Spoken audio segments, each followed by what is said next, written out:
Income. Mr Speaker. Honourable Paula Bennett.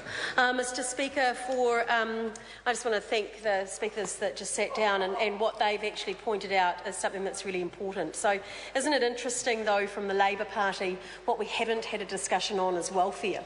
So this is supposedly Labor's hot topic. This is supposedly where they hold the government to account. It's supposedly our weakness. The reality is we have 17,000 fewer New Zealanders on benefit today than we did 12 months ago. And do you know how many children that is? That is 12,000 fewer children living in benefit-dependent households. Do you know what this government's legacy is? Nearly $500 million more spent on support for welfare. That's 354 more frontline staff that are working with people. That means on average we saw last year, where we used to see people face-to-face of around sort of 10,000, we see now more than 100,000 people face-to-face. That means we call them in, we talk to them about what they can do, not what they can't. We talk about the training that will support them into jobs. We then put real money behind them, which then sees them going into jobs. Well, what we see is more than 8,000 sole parents themselves have gone into work. What I hear from those sole parents who come up, and I have to admit, they say, I never thought I'd be thanking you, but that was the first time someone asked me what I wanted to do, what I could do, and what support I needed for that to actually happen. That meant real support, like aiding people to get driver's licence. It meant helping them with their CVs. And yes, it meant helping them with confidence, because more often than not, if you've been out of work for a long time, if you've lived in a family that hasn't worked, then actually having that confidence to put yourself out there is huge. And the difference between this national government and what you've heard from the opposition tonight is that we celebrate their success, we believe in them and their capabilities, that with the right support at the right time, they can make a difference in their lives. So we talk about poverty, and we certainly have the opposition raising it as their sort of topic. What we don't talk about, because it might be dirty words, is parental responsibilities, is families actually stepping in and helping each other, is that it takes a community. And yes, it takes government support as well. But actually that sort of backing without putting the right support in, of throwing money at them and hoping, which is what we saw in the 2000s, did not make a difference to those people that needed it most.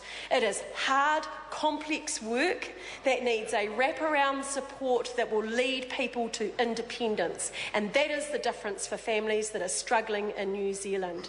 We do that through the Children's Action Plan, where we see some of our most vulnerable children not able to access the kinds of services and help that they need. And that aren't all government. You know, more often they are more about how they can help themselves. More often than not, it is role modelling that shows them there is a different way in life. More often than not, it is access to that health care that they need, education for their children.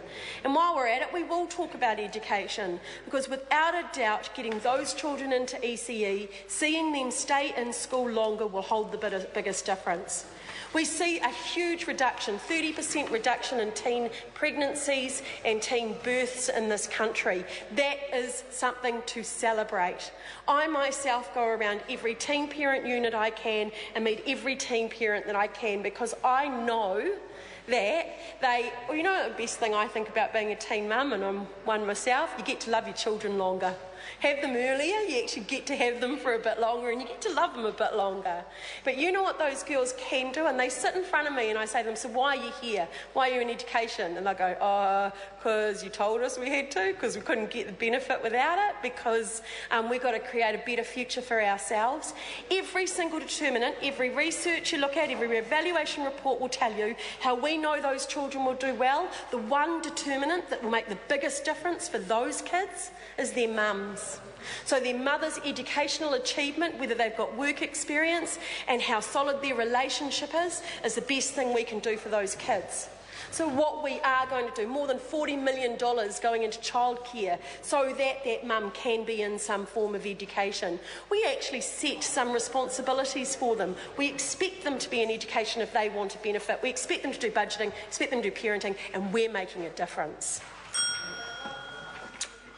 The question is that the report of the Social Services Committee on the 2012-13 Financial Review of the Ministry of Social Development be noted. Those of that opinion will say aye. Contrary, no. The ayes have it. I understand that the next financial review members wish to debate is the financial review of the Foreign Affairs and Defence and Trade on the Ministry